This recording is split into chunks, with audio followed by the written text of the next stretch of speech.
Hi, this morning I watched Hellboy the Crooked Man, the latest film based on the Mike Mignola created comic book about a demon who escapes from hell during a summoning event at the end of World War II, but is captured and raised by American forces and then fights supernatural enemies on their behalf, taking in all sorts of bizarre monsters and creatures over the course of his long career.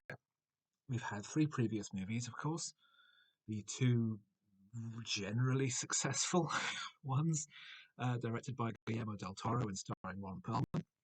And then in 2019, a reboot directed by Neil Marshall and starring David Harbour from Stranger Things in the lead role. This is another reboot, now directed by Brian Neveldine, formerly of Neveldine and Taylor, with a script co-written by Mignola himself and with Jack Kesy as Hellboy. The scope is now extremely cheap, and that in the process of escorting a demonic spider cross country, Hellboy and his assistant fall into an area of demonic activity. The spider grows to huge proportions, and the protagonists are drawn into investigating a local witch cult and its influence on local people. This is one of the cheapest films I've ever seen.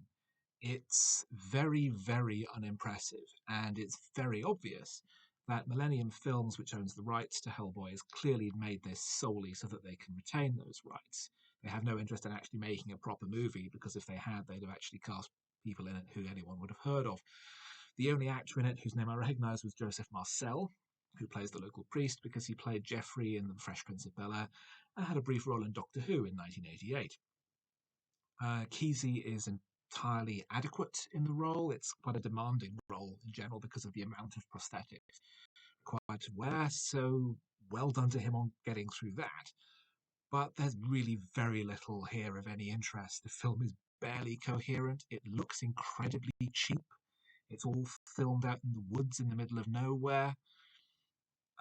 The story is boring. The characters are unengaging.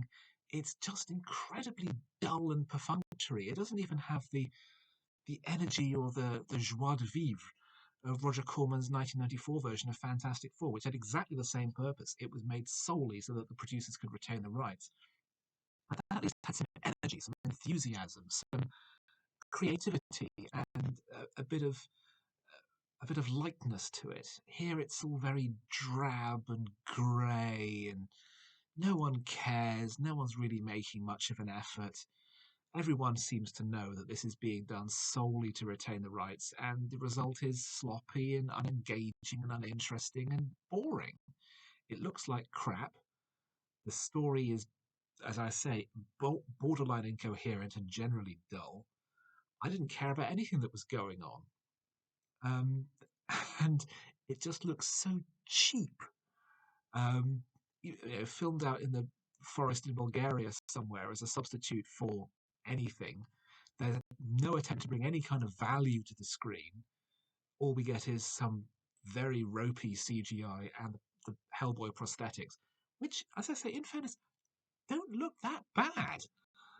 But that's really only because he's on the screen all the time, so you kind of can't skimp on that. And the result is a film that is cheap, shoddy, lazy, pretty pathetic, pretty obvious in its aim, and it's really no surprise that it essentially had no impact whatsoever on the box office in the countries where it did actually see the inside of cinemas. I was interested to see it because I'd enjoyed the first Hellboy and at least was impressed by the scope and creativity of the second. The Neil Marshall reboot I thought was trying far too hard to be dark and edgy and sweary, and this, on the other hand, makes no effort of any kind. It's a very rapid downward trajectory for a franchise and for a series, and if this really does have the creator's stamp of approval, then maybe he's not the best person to lead his own creation in the future.